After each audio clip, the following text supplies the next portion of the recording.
Здравейте! С баба Марта и месец март се свързват много обичаи и празници, посветени на идващата пролет. Най-известният обичай, свързан с баба Марта, е закичването на хора и животни с мартеница. Според традицията, тя се сваля, когато се види щъркел. Повече ще научите от учениците на средно училище Вела Благоева. Как се казваш? Дария Стоянова. От кой клас си? Третия. Какво трябва да знаем за баба Марта? На 1 март празнуваме баба Марта. Тя е образ от българския фолклор, който води началото си от езическата история на Балканите. Според народните традиции тя е изобразявана като сърдита старица, която лесно променя настроението си от лошо към хубаво. Мартениците се правят от два цвята – червен и бял. Белия символизира мъжкото начало и здравината, а червения е символ на кръвта. Хората носят и си подаряват мартеници, за да са здрави и щастливи. На 9 март ние си носим мартениците до тогава, когато е църковният празник на свети 40 мъченици. Или до 25 март, когато е Благовещението. Но по принцип ние ги носим до момента, в който видим щъркел или цъфнало дръвче. Благодарим ти. Как се казвате? Микаела. Божидара. Радослава. Виктория. От кой клас сте? 1 Б клас. Какво знаете за баба Марта? Баба Марта е предместник на пролета и се прави мартеничка с бял конец и червен конец.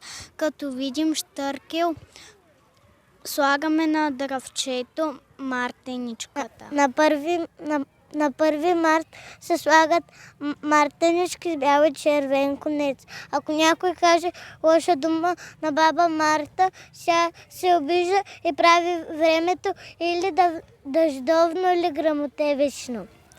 Баба Марта е предвестник на пролетта. На 1 март се слагат мартенички.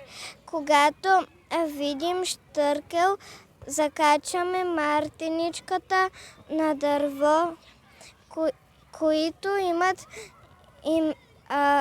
имена Марта и Мартин. Могат да я пожелаят кога през март да имат имен ден. Как се казваш? Казвам се Никола Пламенова Стоянова. От кой клас си? От 3 Г. Какво знаеш за баба Марта? Знам за баба Марта, че мартеничките се носят за здраве и дълъг живот. И на 1 март е дошла баба Марта и това е знак, че идва пролета. Благодарим ти. Как се казвате? Рая. Карина. Стефания. Магдалена. Димитра. Кристиян. От кой клас сте? От 1 Г. Какво знаете за баба Марта? Ако сложим мартениците преди март, баба Марта ще ни се разсърди. Баба Марта винаги ни слага мартеници, за да сме румени и засмени. Баба Марта си има приятели, дето се казват Пижо и Пендо. Пенда и Пижо. И тя се държи много мило с тях. Мартеница се слага или когато видим щъркел, или под камък. Слага се мартеница, когато е 1 март. Слага се мартеница, когато е 1 март. Благодарим ви. Как се казваш? Аз се казвам Цвета. От кой клас си? От 3 клас. Какво знаеш за баба Марта? Аз знам едно стихче.